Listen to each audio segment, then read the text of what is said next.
education, the right to health care, and the right of citizens to be cared for in their old age, among other things. The real-world result of that noble-sounding experiment, however, was constant, violent repression, harassment, and intimidation, economic enslavement, forced suppression of thoughts and opinions, widespread poverty, and the murder of tens of millions of human beings, many via intentionally orchestrated starvation.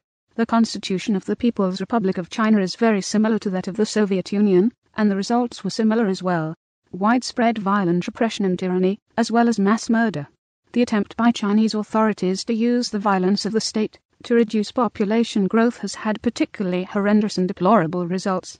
Tyrants have always professed to have the noblest intentions for what they do.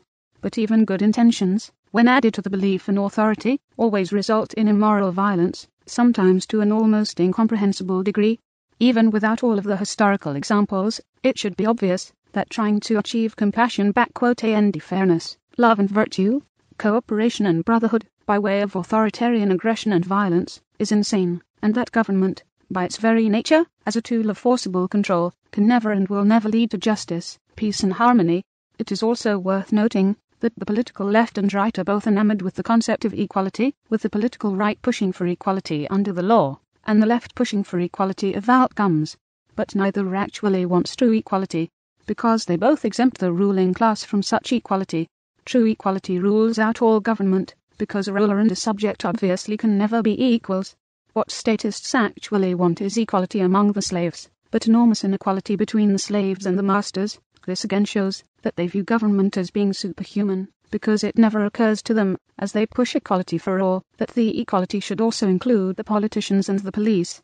Big or small, left or right, the state is evil. Each and every person who advocates government in any form, whether liberal, conservative, moderate, independent, communist, fascist, constitutionalist, or any other flavor, believes that representatives of authority should, on a large scale, commit acts which, if done by anyone else, would be widely recognized as unjust and immoral. All statists believe that the people who make up government have an exemption from basic human morality, and not only may do things which others have no right to do, but should and must do such things for the supposed good of society. The type and degree of aggression varies, but all statists advocate aggression. In statist mythology, the political left wing and the political right wing are opposites. In reality, they are two sides of the same coin. The difference lies only in what the different voters hope those in power will do with that power. But in practice, left and right politicians all engage in wealth redistribution, warmongering, centralized control of commerce, and numerous coercive restrictions upon the behavior of their subjects. As right-wing and left-wing styles approach complete power, they become utterly indistinguishable from each other. Hitler's supposedly far-right regime and Stalin's supposedly far-left regime were virtually identical. Whatever the original stated purpose of either, the end result was complete power and control for the politicians, and complete helplessness and enslavement of everyone else. Being allowed to choose between the political left and the political right provides the people with exactly as much power and freedom as allowing them to choose between death by hanging and death by firing squad.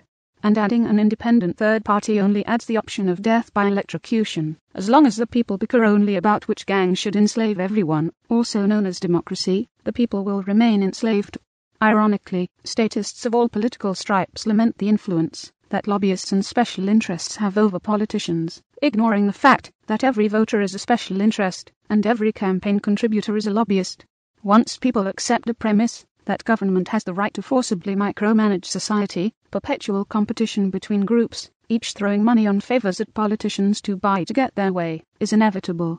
It is silly to advocate authoritarian control, government, only to then complain about the unavoidable effect of authoritarian control.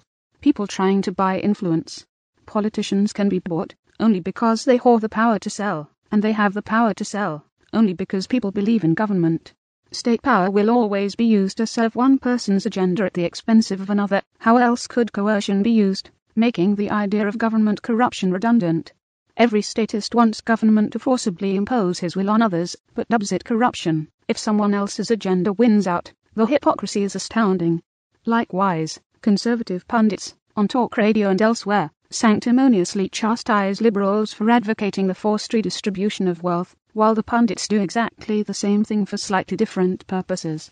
to criticize welfare while supporting corporate subsidies, or to criticize attempts to legislate fairness while supporting the war on drugs, or to criticize liberal plans to nationalize industry while supporting a giant, forcibly funded government military, which amounts to rationalizing the protection industry, shows a complete absence of philosophical principles.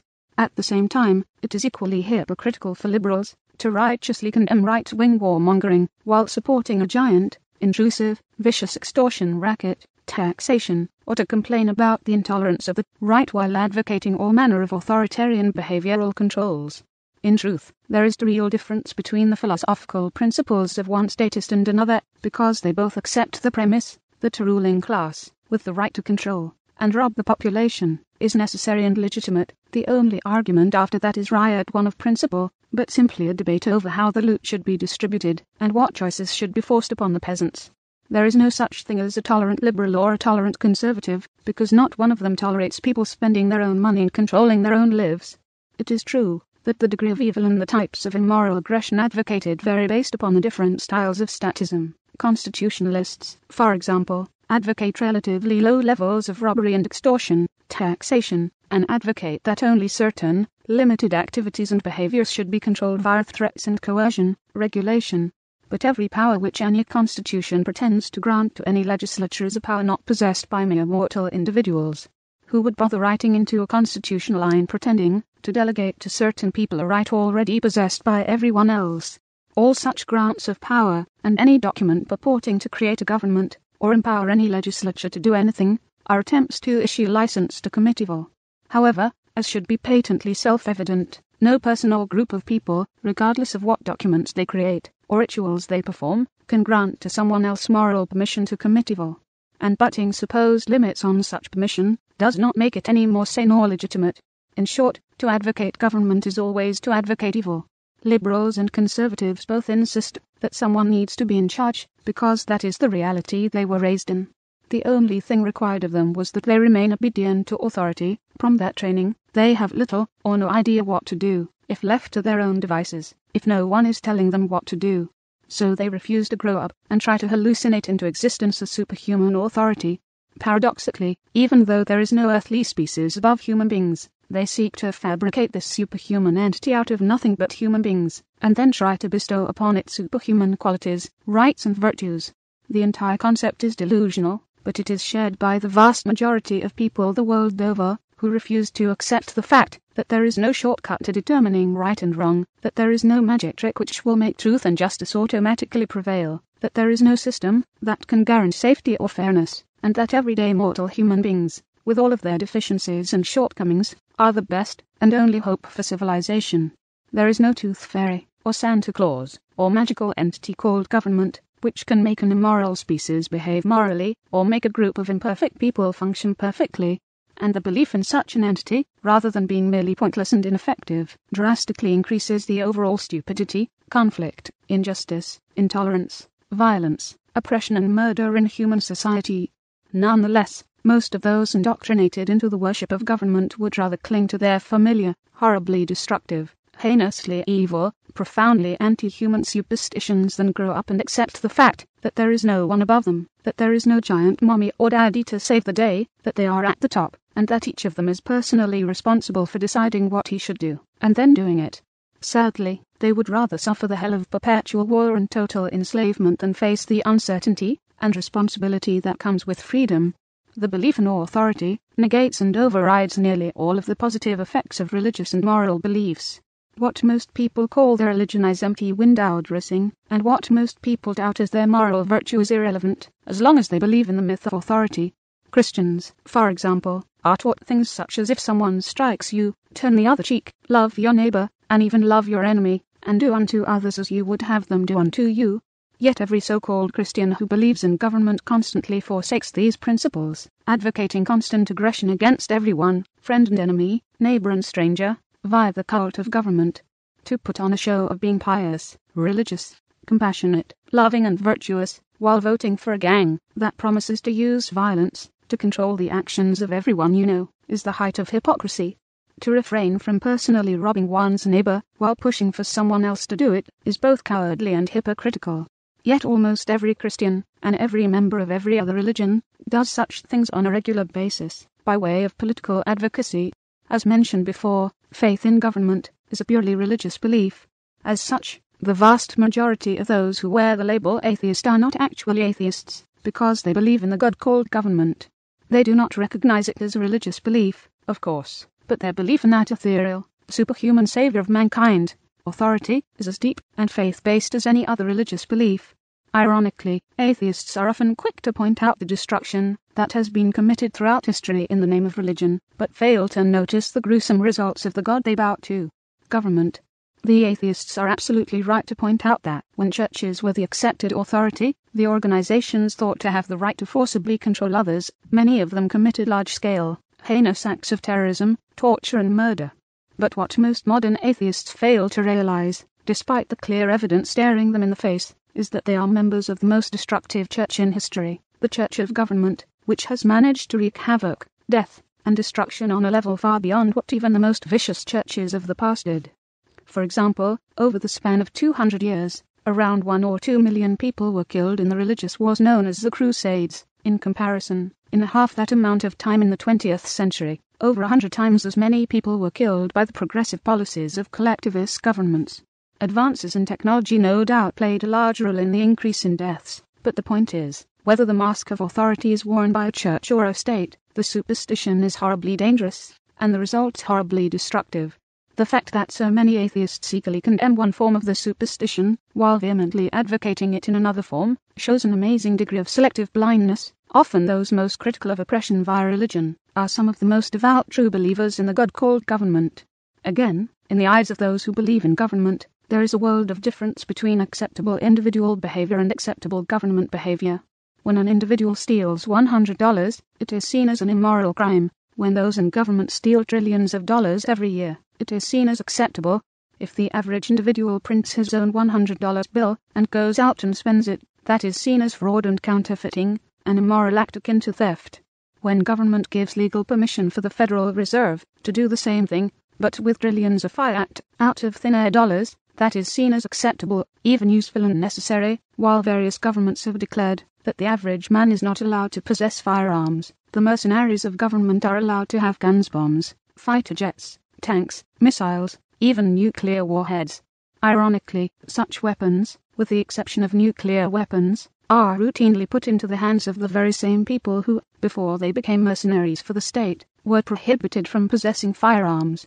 In other words, when those individuals use their own judgments, some politicians declare them to be too untrustworthy and too much of a danger to society to be trusted with a 5-shot revolver, but when those same people are blindly following orders, obeying the chain of command, those same politicians declare that they can be trusted to have assault rifles, sniper rifles, grenades, mounted machine guns, tanks, fighter jets, bombers, heavy artillery, and countless other tools of large-scale destruction. In addition to the huge chasm between what the masses perceive to be acceptable individual behavior and acceptable government behavior, the public sense of when government has gone too far seems almost random. The standards by which average individuals are judged are simple and constant. If they steal, defraud, assault, or murder, that is bad. But the measure of right and wrong for government seems largely arbitrary. For example, it is now widely accepted that outlawing alcohol would be unjustified, but outlawing marijuana and using widespread, constant violence to enforce that prohibition is legitimate. As an even more bizarre contradiction, most people would be rightfully offended if government attempted to coerce everyone into picking up litter in his own neighborhood, but most accept it as legitimate when government, via the military draft, coerces people into going to another country to either kill people or die.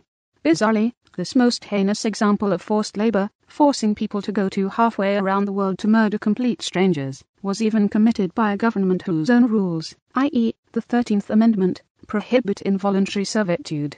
It is clear that the limits of what government is allowed to do, as far as the general public is concerned, are not based on any principle whatsoever. One reason people, throughout the world and throughout history, have been so slow to resist tyranny is that, as long as the growth of tyranny is slow and steady, the tyrants are never seen as having crossed the line. This is because, without any underlying principles by which to gauge right and wrong, there can be no line to cross. The belief in authority is completely incompatible with any moral principles, precisely because the essence of the belief is the idea that those in authority are not bound by the same rules of conduct as their subjects. Logically, how could the subjects ever feel justified in dictating standards of behavior to their masters? And if taxation, forced confiscation of wealth, increases from 62% to 63%, how could any statist on principle declare that any line had been crossed, or that government had overstepped its bounds? There can be no principled objection to robbery, unless it is an objection against any level of robbery, even if legal. If 1% forced confiscation of wealth by government is legitimate in principle, then so is 99%. Either the rulers own the people and have the right to take as much as they please, or the people own themselves, and the rulers have no right to forcibly take anything from them. There can be no principle anywhere in between. How could there be? What possible rational basis could there be for holding the belief that 46% slavery is good, but that 47% slavery is bad? How could there be any principled line anywhere in between 0% and 100%? When the violence of government becomes too widespread, too arbitrary, and too vicious, statists very slowly begin to question it. But there are no real principles guiding how they judge the righteousness of the actions of the ruling class. Once it is accepted that one group of people has the inherent right to commit acts of aggression against others, there is no objective standard for limiting such a right. If government can require people to have a license to drive to the Commerce store, why can it not require people to have a license to walk down the street? If it is legitimate for lawmakers to demand that private firearms be registered and regulated, why is it not also legitimate for them to demand that all forms of speech and expression be registered and regulated? If it is okay for politicians to create and enforce government monopoly on delivering letters, as the U.S. Postal Service has, why is it not okay for them to create and enforce government monopoly on telephone services? The reason government is always a slippery slope, constantly pushing away from freedom and toward totalitarianism, is that once someone accepts the premise of a ruling class, there is no objective basis whatsoever for applying any limits to the powers of that ruling class. There can be no rational moral standard for saying that a certain person has the right to commit acts of aggression, theft, intimidation, assault and coercion, but that he may commit such acts only to a certain degree, or only if necessary. For slaves to concede that they are the rightful property of someone else, only to then claim that there are limits on what their owners may do to them, is a logical contradiction. For a subject to accept any master, including one called government, and to then imagine that he, the subject, will decide the extent of the master's powers, defies logic and reality. Yet that is what all believers in representative government seek to do. In short, those who believe in authority have accepted, on the most fundamental level, that they are owned by someone else. The people claiming to be authority, having accepted that idea, they then proceed to beg their masters for favors. In doing so, however, the people are continually reinforcing the idea that ultimately it is up to the masters what will be done with the subjects. The one constant message that echoes throughout the entire political process is this: here are the things that we, the people, ask that you, the rulers, allow us to do. The implicit message underlying all political action is that the only power the people have is the power to whine and beg, and that, ultimately, it is always up to the masters what will happen. To push for any change in the law is to accept that the law is legitimate. In contrast, if an armed driver was accosted by a carjacker with a knife, the driver would feel no need to lobby the aggressor to beg him to give his permission for the driver to keep his own car. If the driver had the means to forcibly repel the attacker, he would have every right to do so. To ask for something is to accept that the decision is the other person's to make. To ask those in government for a bit more freedom is to admit that it is up to them whether the people may be free or not. In other words, to ask for freedom is to not be free, but to accept one's subjugation to someone else. Consider what an oxymoron it is for a person to claim to have an unalienable right to do something, and then to ask the politicians for their legislative permission to do that thing. The belief in authority ultimately leads even those who imagine themselves to be ardent pro-freedom advocates to condone their own subjugation.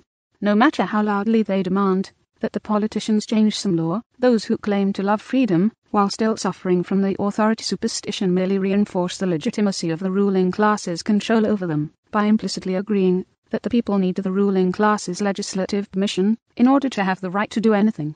The effect of the myth on freedom advocates: government itself does no harm because it is a fictional entity, but the belief in government, the notion that some people actually have the moral right to rule over others, has caused immeasurable pain and suffering, injustice and oppression, enslavement and death. The fundamental problem does not reside in any set of buildings, or any group of politicians, or any gang of soldiers or enforcers. The fundamental problem is not an organization that can be voted out, or overthrown, or reformed. The fundamental problem is the belief itself, the delusion, superstition, and myth of authority, which resides in the minds of several billion human beings, including those who have suffered the most because of that belief. Ironically, the belief in authority dramatically affects the perception and actions even of those who are actively fighting against a particular regime. The superstition drastically alters and limits the ways in which dissenters fight oppression, and renders nearly all of their efforts impotent. Furthermore, on the rare occasion that a particular tyrant is toppled, one form of oppression is almost always replaced by another, often one that is even worse than the prior one. Instead of fighting against a non-existent beast, what freedom fighters need to do is to recognize that it is not real, that it does not exist, that it cannot exist, and then act accordingly. Of course, if only a few people overcome the superstition, they will likely be ridiculed, condemned, attacked, imprisoned, or murdered by those who are still firm believers in the myth. But when even a significant minority of people outgrow the superstition and change their behavior accordingly, the world will drastically change. When the people actually want true freedom, they will achieve it without the need for any election or evolution. The trouble is, almost no one actually wants humanity to be free, and almost no one opposes oppression in principle. To wit, the effects of the myth of authority remain intact even in the minds of most people who consider themselves to be rebels, nonconformists and freethinkers. During their teenage years, many people go through a period of apparent rebelliousness, which consists mostly of doing whatever those in authority tell them not to do. Engaging in smoking, sexual promiscuity, drug use, wearing different clothes or hairstyles, getting tattoos or body piercings, and so on. As such, their actions are still controlled, albeit in a backward way, by the myth of authority. Instead of obeying, for the sake of obeying, they disobey for the sake of disobeying, but still show no signs of being able to think for themselves. They behave like angry children instead of complacent children, but still do not behave like adults. And in most cases, their natural desire to break the chains of authority does not last long. They outgrow their anti-authoritarian tendencies, and gradually transform back into model citizens, i.e. obedient subjects. For example, the supposedly radical anti-authoritarian hippies of the 1960s more or less became the new government in the United States with the presidency of Bill Clinton. Even the peaceniks whose mantra was live and let live, when given the opportunity to become the new authority, chose to forcibly meddle with the lives of others as much as or more than their predecessors did, including via military conquest. Likewise, those in Generation X, the MTV crowd, and so on, have always focused their efforts on putting people who agree with them into power, instead of working to actually achieve freedom. There is a fundamental difference between having complaints about a particular ruling class and recognizing and deposing the insanity of authority in principle. In short, in all the various societal manifestations of so-called rebelliousness and nonconformity, almost none have actually escaped the myth of authority.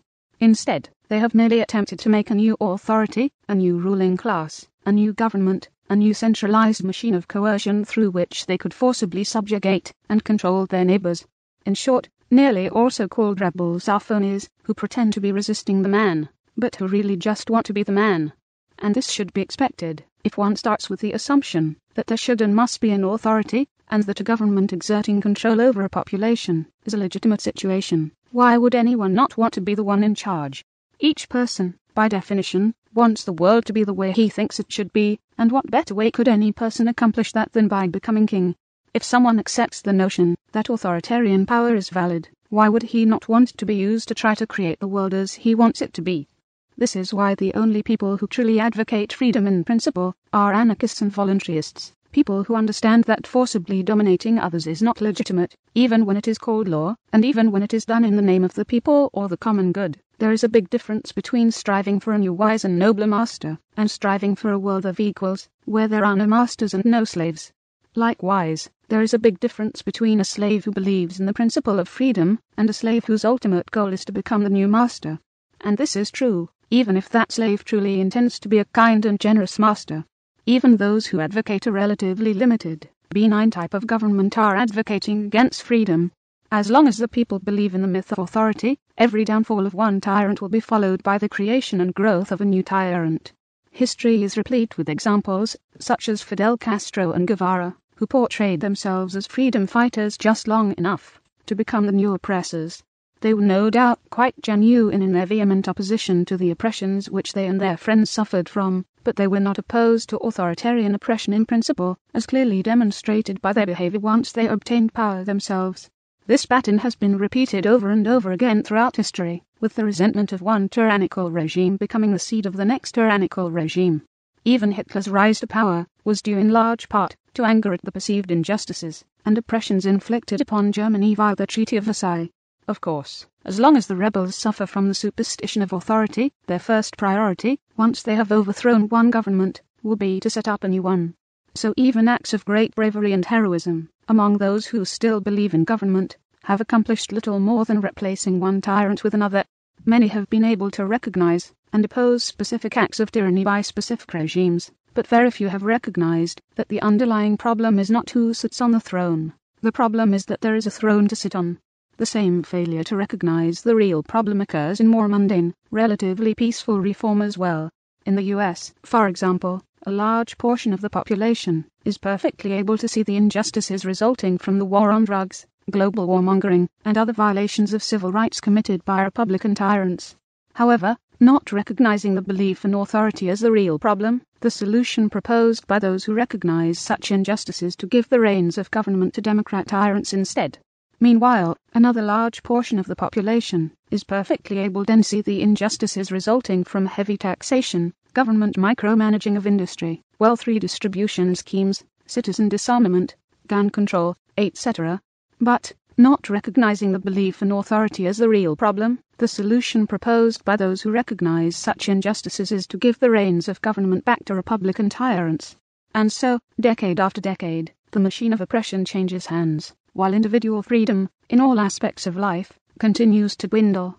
And still, all that most Americans can even contemplate as a solution is yet another election, or another political party, or another lobbying effort, in the hope of begging the ruling class to be more wise or benevolent. Some people, seeing the disaster caused by the two-party system, blame extremism for the negative effects of government. They surmise that, if people would only support a form of coercive control somewhere in between the far left and the far right, things would improve. Such people claim to be independent, open-minded and moderate, but in reality are merely general advocates of oppression instead of being advocates of a particular flavor of oppression. The left and right are merely two masks which the one ruling class wears, and making a new mask which is a compromise between the other two will have no effect whatsoever upon the nature of the beast or the destruction it causes. Taking a position halfway between left-wing tyranny and right-wing tyranny does not result in freedom, it results in bipartisan tyranny. Among those who vote Democrat or Republican, or for any other party, no one recognizes the underlying problem, and as a result, no one ever gets any closer to a solution. They remain slaves, because their thoughts and discussions are limited to the pointless question of who should be their master. They never consider, and dare not allow themselves to consider, the possibility that they should have no master at all. As a result, they focus entirely on political action of one kind or another, but the foundation of all political action is the belief in authority, which is the problem itself, so the efforts of statists are, and always will be, doomed to fail. Unfortunately, this is also true of the less mainstream, supposedly more pro-freedom political movements, including constitutionalists, the Libertarian Party, and others. As long as they think and act within the confines of the government game, their efforts are not only completely incapable of solving the problem, but actually aggravate the problem by inadvertently legitimizing the system of domination and subjugation which wears the label of government. The rules of the game even most people who claim to love liberty and to believe in unalienable rights allow the superstition of authority to drastically limit their effectiveness. Most of what such people do, in one way or another, consists of asking tyrants to change their laws. Whether activists campaign for or against a particular candidate, or lobby for or against a particular piece of legislation, they are merely reinforcing the assumption that obedience to authority is a moral imperative. When activists try to convince politicians to decrease taxes or repeal some law, those activists are implicitly admitting that they need permission from their masters in order to be free, and the man who runs for office, promising to fight for the people, is also implying that it is up to those in government to decide what the peasants will be allowed to do. As Daniel Webster put it, there are men in all ages who mean to govern well, but they mean to govern. They promise to be good masters, but they mean to be masters. activists spend huge amounts of time, money and effort begging their masters to change their commands. Many even go out of their way to stress the fact that they are working within the system and that they are not advocating anything illegal. This shows that, regardless of their displeasure with those in power, they still believe in the myth of authority and will cooperate with legal injustice, unless and until they can convince the masters to change the rules to legalize justice. While the intended message of dissenters may be that they disapprove of what the masters are doing, the actual message that all political action sends to those in power is, we wish you would change your commands, but we will continue to obey, whether you do or not. The truth is, one who seeks to achieve freedom by petitioning those in power to give it to him has already failed, regardless of the response. To beg for the blessing of authority is to accept that the choice is the master's alone to make, which means that the person is already, by definition, a slave. One who begs for lower taxes is implicitly agreeing that it is up to the politicians how much a man may keep of what he has earned. One who begs the politicians not to disarm him via gun control is, by doing so, conceding that it is up to the master whether to let the man be armed or not. In fact, those who lobby for politicians to respect any of the people's unalienable rights do not believe in unalienable rights at all. Rights which require government approval are not unalienable and are not even rights. They are privileges, granted or withheld at the whim of the master. And those who hold positions of power know that they have nothing to fear from people who do nothing but pathetically beg for freedom and justice. However loudly the dissenters talk about demanding their rights, the message they actually send is this: we agree, master, that it is up to you what we may and may not do. That underlying message can be seen in all sorts of activities mistakenly imagined to be forms of resistance. For example, people often engage in protests in front of government buildings, carrying signs, chanting slogans, sometimes even engaging in violence, to express their displeasure with what the masters are doing. However, even such protests, for the most part, do little more than reinforce authoritarianism. Marches, sit-ins, protests, and so on, are designed to send a message to the masters, the goal being to convince the masters to change their evil ways. But that message still implies that it is up to the masters what the people may do, which becomes a self-fulfilling prophecy. When the people feel beholden to an authority, they are beholden to an authority. Those in government derive all of their power from the fact that their subjects imagine them to have power. Legitimizing oppression, the harder people try to work within any political system to achieve freedom, the more they will reinforce, in their own minds and the minds of anyone watching, that the system is legitimate. Petitioning politicians to change their laws implies that those laws matter and should be obeyed. Nothing better shows the power of the belief in authority than the spectacle of 100 million people begging a few hundred politicians for lower taxes. If the people truly understood that the fruits of a man's labor are his own, they would never engage in such lunacy. They would simply stop surrendering their property to the political parasites. Their trained in desire to have the approval of authority creates in them a mindset not unlike the mindset of a slave. They literally feel bad about keeping their own money and making their own choices without first getting the master's permission to do so. Even when freedom is theirs for the taking, statists continue to grovel at the feet of megalomaniacs, begging for freedom, thus ensuring that they will never be free. The truth is, one cannot believe in authority and be free, because accepting the myth of government is accepting one's own obligation to obey a master, which means accepting one's own enslavement. Sadly, many people believe that begging the master, via political action, is all they can do, so they forever engage in rituals which only legitimize the slave-master relationship, instead of simply disobeying the tyrants. The idea of disobeying authority, breaking the law, and being criminals is more disturbing to them than the idea of being a slave.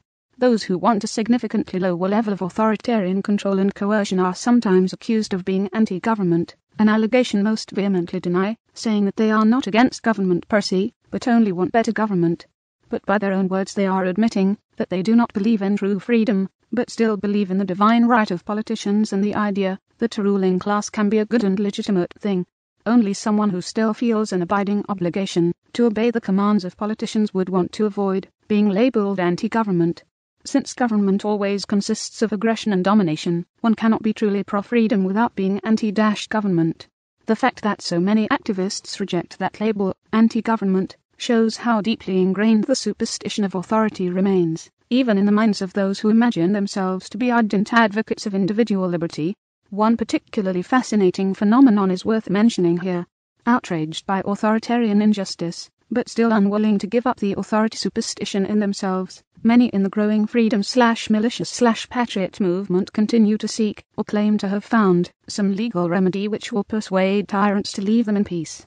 Over the years, one theory after another has surfaced alleging the existence of some secret government form, or some legal trick, or some official procedure, which can free an individual from the control of government. Sadly, this demonstrates only that such people are still doing nothing more than looking for a way to get permission to be free. But the road to true freedom has never been, and will never be, a new political ritual, a new legal document or argument, or any other form of political action. The only road to true freedom is for the individual to let go of his own attachment to the superstition of authority. The libertarian contradiction, perhaps the best illustration of how the belief in authority warps thinking and gets in the way of achieving freedom, is the fact that there is a libertarian political party. The heart and soul of libertarianism is the non-aggression principle. The idea that initiating force or fraud against another is always wrong, and that force is justified only if used in defense against aggression. The principle is perfectly sound, but trying to make it a reality via any political process is completely self-contradictory, because government and non-aggression are utterly incompatible. If the organization called government stopped using any threats or violence, except to defend against aggressors, it would cease to be government. It would have no right to rule, no right to legislate, no monopoly on protection, and no right to do anything which any other human being does not have the right to do. One excuse for libertarian political activism is the claim that society can transform from its current authoritarian arrangement into a truly free society, only if it does so slowly and gradually. However, that has never happened, and never will happen, for a very simple reason. Either there is such a thing as authority, or there is not. Either there is a legitimate ruling class with the right to rule everyone, or each individual owns himself, and is beholden only to his own conscience. The two are mutually exclusive paradigms. It is impossible for there to be an in-between, because whenever there is a conflict between what authority commands and what one's individual judgment dictates, it is impossible to obey both. One must outrank the other. If authority outranks conscience, then the common folk are all the rightful property of the ruling class, in which case freedom cannot and should not exist. If, on the other hand, conscience outranks authority, then each person owns himself, and each must always follow his own judgment of right and wrong, no matter what any self-proclaimed authority or law may command. There cannot be a gradual shift between the two, nor can there be a compromise. Trying to convert libertarianism into a political movement requires a mangled, perverted hybrid of the two options. The idea that a system of domination (government) can be used to achieve individual freedom. Whenever a libertarian lobbies for legislation or runs for office, he is, by his own actions, conceding that authority in man-made law is legitimate. But if one actually believed in the non-aggression principle, he would understand that the commands of politicians, laws, cannot trump that principle, and any law that is contrary to the principle is illegitimate. This goes for the idea of unalienable rights as well. If an individual has an inherent right to do something, then, by definition, he does not need any permission from tyrants to do it. He does not need to lobby for a change in legislation, and does not need to try to elect some master who will choose to respect his rights. Anyone who actually believes in the principle of non-aggression, the underlying premise of libertarianism, must be an anarchist, as it is logically impossible to oppose the initiation of violence, while supporting any form of government, which is nothing but violence. And libertarians cannot be constitutionalists, as the Constitution quite plainly, in Article I, Section 8, claims to bestow upon some people the right to initiate violence, via taxation and regulation, among other things. The principle of libertarianism logically rules out all government, even a constitutional republic. Anyone who tries to describe a government which commits no acts of aggression will describe, at best, a private security company. Nonetheless, so many people have been so thoroughly trained into the authoritarian mindset that even when they can see the obvious moral superiority of living by the non-aggression principle, the basis of libertarianism, they still refuse to give up the absurd notion that the right to rule, authority, can be used as a tool for freedom and justice. There is a fundamental difference between arguing about what the master should do, which is what all politics consists of, and declaring that the master has no right to rule at all. To be a libertarian candidate is to try to do both of these conflicting things. It obviously legitimizes the office the candidate seeks to hold, even while the candidate is claiming to believe in the principles of non-aggression and self-ownership, which completely rule out the possibility of any legitimate public office. In short, if the goal is individual freedom, political action is not only worthless, it is hugely counterproductive, because the main thing it accomplishes is to legitimize the ruling class's power. The only way to achieve freedom is to first achieve mental freedom, by realizing that no one has any right to rule another, which means that government is never legitimate, it is never moral, it is never even real. Those who have not yet realized that, and continue to try to petition the system to make them free, are playing right into the hands of the tyrants. Even petitioning for low levels of taxation or government spending, or asking for things to be legalized or deregulated, or begging for other reductions in government control over the people, still do nothing to address the real problem, and in fact, add to the real problem, by unwittingly repeating and reinforcing the idea that if the people want freedom, they need to have freedom legalized. Political action, by its very nature, always empowers the ruling class, and disempowers the people. If enough people recognize and let go of the authority myth, there is no need for any election, any political action, or any revolution. If the people did not imagine themselves to have an obligation to obey the politicians would literally be ignored into irrelevance. In fact, the belief in democracy dramatically reduces the ability of the people to resist tyranny, by limiting the ways in which they resist it. For example, if 49% of the population wanted low levels of taxation, but maintained their belief in authority, they could accomplish exactly nothing via democracy.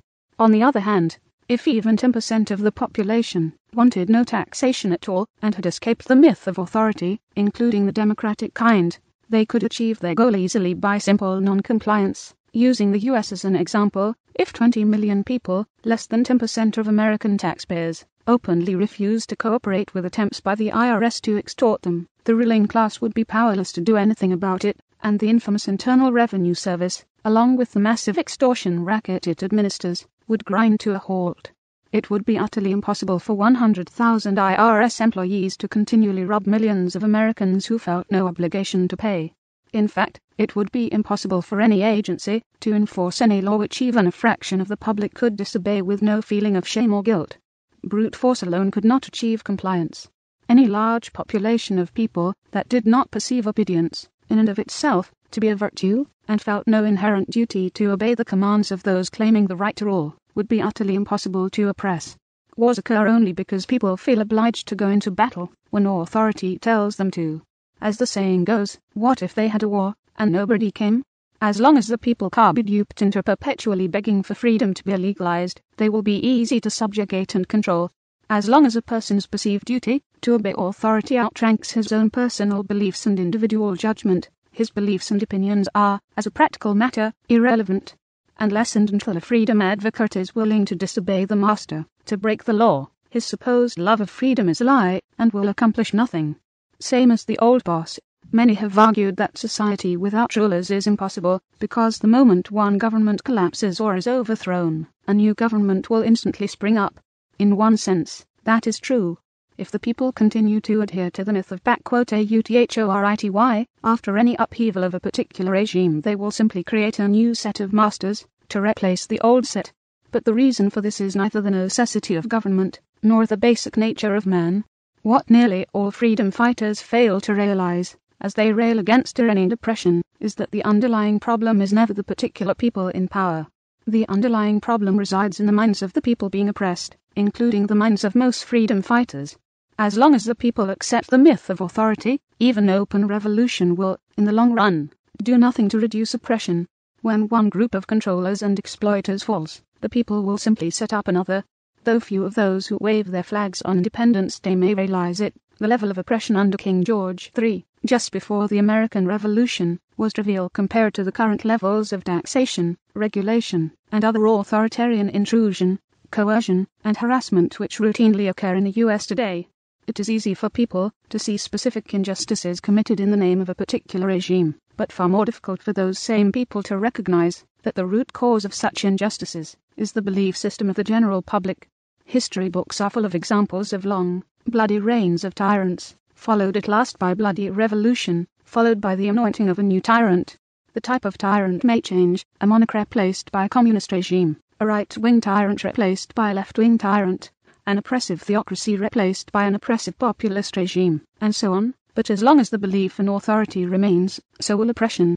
Even the most heinous examples of man's inhumanity to man committed in the name of authority rarely persuade anyone to question the idea of authority per se. Instead, it leads them only to oppose a particular set of tyrants. As a discouraging example, much of the most fervent resistance to the Nazis came from the communists, who themselves advocated a form of oppression just as vicious and destructive as Hitler's regime. Due to their authoritarian mindset, the Germans had no chance to achieve peace or justice, as their entire national debate was concerned only with which kind of all-powerful rulers should be in charge, without even a hint at the possibility that no one should have such power. The public discourse has been similar throughout most of the world, throughout most of time, focusing on who should rule, instead of questioning whether there should be rulers at all. A mix of wisdom and insanity. In the late 18th century something very unusual occurred, something that seemed as if it might break the perpetual cycle of serial tyrants. That event was the signing of the Declaration of Independence. What made that event unusual was not that the people were rebelling against a tyrant, which had happened countless times before, but that the rebels expressed some basic philosophical principles, rejecting not just a particular regime, but rejecting oppression in principle. Almost. The Declaration of Independence, and the Constitution which followed some years later, were a combination of profound insight and glaring contradictions. On the bright side, the discussion of the time was not just about who would be in charge, but focused heavily on the concept of individual rights and limiting the power of government. At the same time, the Declaration of Independence erroneously asserted that government can have a legitimate role in society to protect the rights of individuals. However, this has never been true in practice, and cannot even be true in theory. As explained above, an organization which did nothing more than defend individual rights would not be government in any sense of the term. The Declaration also spoke of unalienable rights, and asserted that all men are created equal, as far as their rights are concerned. But the authors failed to realize that such concepts completely rule out any possibility of a legitimate ruling class, even a very limited one. The very principles they expressed were then immediately contradicted by their efforts to create a protected government. One day they were declaring that all men are created equal, the Declaration of Independence, and the next they were declaring that some men, calling themselves Congress, had the right to rob, tax, everyone else. U.S. Constitution, Article I, Section 8, Clause 1.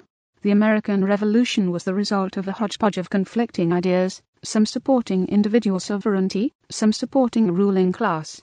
The Declaration asserts that, when any government becomes destructive of individual rights, as every government always does, the moment it comes into existence, the people have a duty to alter or abolish it.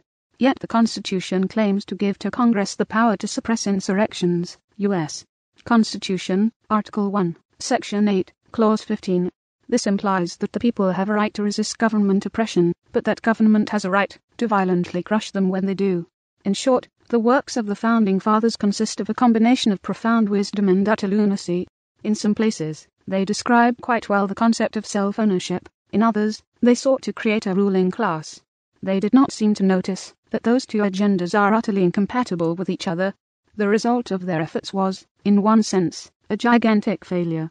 The regime they created grew far beyond what both the Federalists and the Anti-Federalists said they wanted. The Declaration and the Constitution utterly failed to keep government power limited. The promise of a government that would be a servant of the people, protecting their rights, but otherwise leaving them in peace, grew into the largest, most powerful authoritarian empire the world has ever known, including the largest and most intrusive extortion racket ever known, the largest and most powerful war machine in history, and the most intrusive and invasive bureaucracy in history.